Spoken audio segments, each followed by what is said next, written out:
छात्र छात्री माने एथर plus two परीक्षा पास करचंदी सेमानंकु मिलिबो 15,000 टंका। हाँ पिला माने आपण ठीक सुनचंती, आपण मानंकु 15,000 टंका ओडिशा सरकारଙ୍କ तरफरु मिलिबो। तेबे काहेकि मिलिबो, कौन करिया पई पड़िबो, केबे मिलिबो, केमिति अप्लाई करिवे, ए सबु विषय आमे डिटेल्स आलोचना करिबा ए वीडियो रे। तेणु वीडियोटी को निहाती शेष पर्यंत देखिए और चैनल को प्रथम थर आसते निहाती चैनल टी को सब्सक्राइब करेंगे और पाखर थिबा बेल आइकन को प्रेस करेंगे जद्वारा कि यहीपरि गुरुत्वपूर्ण अपडेट गुड़िक आपन को मिल जाव। जो देखो जदि जो पिला मानकर कथा कहीदे जो पिला माने प्लस टू रे पास करचंती बेसी मार्क नाइ मिनिमम 50% मार्क रखिचंती से माने प्लस टू रे, ताले सेमानंकु राज्य सरकार तरफरु 15,000 टंका मिलिबो।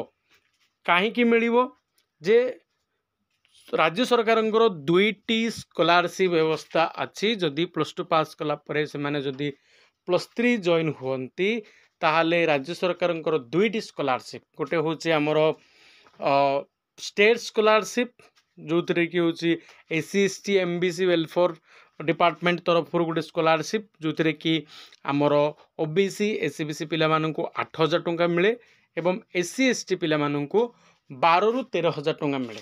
यहाँ गोटे स्कॉलरशिप जो मिनिमम 50% दरकार एससीबीसी ओबीसी पिला माननकु, एससी एसटी पिला माननक पई 45% मार्क हेले से माने पाइजिवे स्कॉलरशिप टी।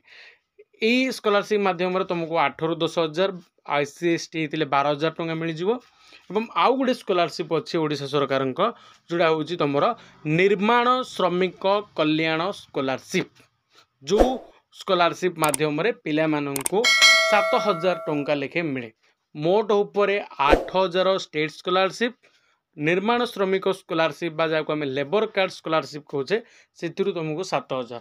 मोट उपरे तुम जदि प्लस थ्री पढ़ुच ताले वर्ष को तुम 15,000 टंका स्कॉलरशिप मिलिबो।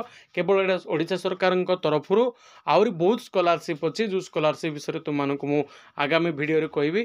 तेणु यहीपरि अपडेट गुड़िक पाइबा निहाती आम चैनल को सब्सक्राइब करंतु और पाखरे थिबा बेल आइकन को प्रेस कर दियंतु।